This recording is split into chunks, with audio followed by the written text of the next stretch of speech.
Welcome to Man Does Tech, where I solve the problems you didn't even know you had. You start by getting hardware and accounts ready, plug in both controllers, or pair the second via Bluetooth and check batteries.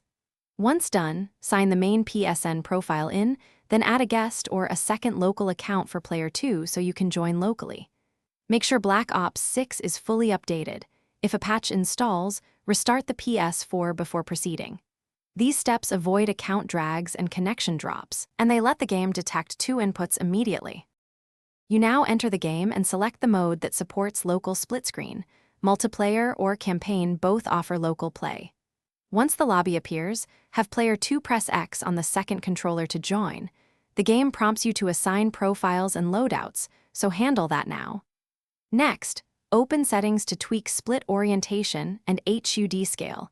This improves clarity when sharing one TV. Make sure controller mappings are correct for both players to prevent input conflicts while you proceed. You finish by confirming both players appear in the lobby, then pick your map or mission and start the game. Enjoy split screen play.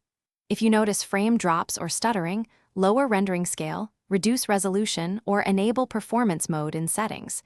This favors smoother frame rate over visual detail. If a controller disconnects or player fails to join, reconnect the controller, reassign the guest account, or reboot the Ps4. These quick fixes resolve most common split-screen issues and get you back into the action fast. Thanks for watching. If you found this helpful, don't forget to like and subscribe.